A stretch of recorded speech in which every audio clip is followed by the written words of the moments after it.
Hello বন্ধুরা, কেমন আছো? আশা করি তোমরা ভালো আছো আর সুস্থও আছো। আজকে তোমাদের সাথে শেয়ার করতে চলেছি এঁচোড়ের এক রেসিপি। আজকে বানাবো এঁচোড়ের রসা। এদিকে আমি এঁচোড়টা ভালো করে কেটে ধুয়ে রেখেছি, আলু আর টমেটোটাও কেটে রেখেছি, আর এখানে আদা রসুন পেঁয়াজ আর একটু পাকা লঙ্কা নিয়েছি। এবার আমি কড়াটা বসিয়ে দিলাম গ্যাসটা অন করে, আর এখানে আমি সরিষার তেল দিয়েছি, আর দিলাম এখানে অল্প একটু হলুদ গুঁড়ো আর অল্প একটু লবণ। এবার আমি কেটে রাখা এঁচোড় আর আলুটা ভালো করে তেলে ভেজে নেব। এইভাবে আমি এঁচোড়গুলো আর আলুগুলো ভেজে নেব। এইভাবে একবার বাড়িতে বানিয়ে তোমরা খেয়ে দেখো, খুবই সুন্দর খেতে লাগে। এবার আমি একটা পেস্ট বানিয়ে নেব আদা রসুন টমেটো আর যে লঙ্কাটা নিয়েছিলাম ওই লঙ্কাটা দিয়ে।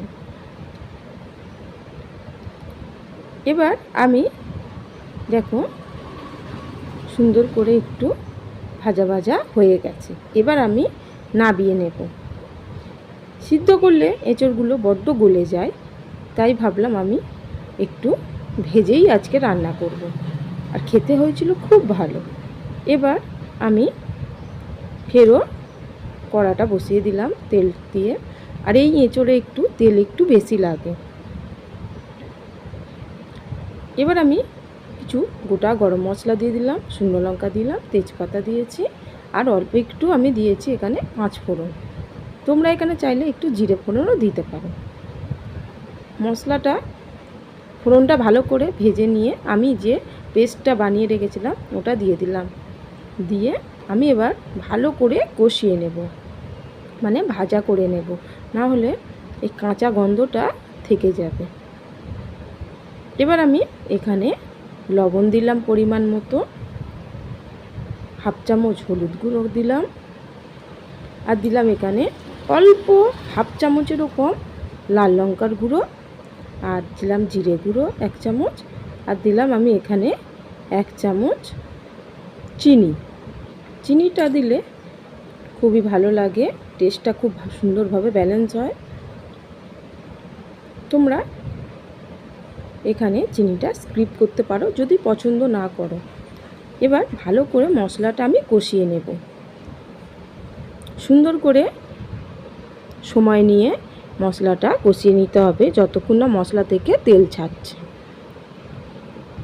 এইভাবে বেশ খানিকক্ষণ মশলাটা কষিয়ে নিলাম। আর তোমরা যদি চিংড়ি মাছ দিয়ে করতে চাও, এই কষা মধ্যে মানে মশলাটা কষার সময় চিংড়ি মাছগুলো দিয়ে দিতে পারো। দিয়ে ভালো করে কষিয়ে নিলে চিংড়ি মাছটাও ভাজা ভাজা হয়ে যাবে, আর তারপরে এঁচোড় আর আলুটা দিয়ে ভালো করে কষিয়ে নিতে হবে, নিলেই হয়ে যাবে এঁচোড় চিংড়ি। আর আজকে আমি এখানে এঁচোড়টা করছি চিংড়ি মাছ ছাড়াই। তোমরা এইভাবে একবার খেয়ে দেখো, খুব ভালো লাগবে খেতে। এবার আমি ভালো করে মশলার সাথে এঁচোড় আর আলুটা কষিয়ে নিচ্ছি। ভালো করে সময় নিয়ে একটু ভালো করে কষিয়ে নিতে হবে। তারপরে আমি আলাদা করে একটু গরম জল করে নিয়েছিলাম, গরম জলটা এখানে আমি দিয়ে দিলাম। দিয়ে এবার ফেরও একটু ভালো করে আমি একটু নেড়ে চেড়ে সব একসাথে মিশিয়ে নিলাম। এবার আমি চাপা দিয়ে রান্না করে নেব 15 থেকে 20 মিনিট লো আঁচে। দেখো ঝোলটা কতটা টেনে গেছে। এবার আমি ভালো করে ফেরও একটু নেড়ে চেড়ে নেব। এই এঁচোড়ের রেসিপিটি গরম গরম ভাতের সাথে দারুণ লাগে। আমার তো খুবই ভালো লাগে এঁচোড় খেতে। তোমাদের কেমন লাগে তোমরা কিন্তু সেটা আমাকে কমেন্ট করে জানাবে। এবার একটু ঘি আর গরম মশলা দিলেই হয়ে যাবে, একটু নেড়ে চেড়ে নিলেই হয়ে যাবে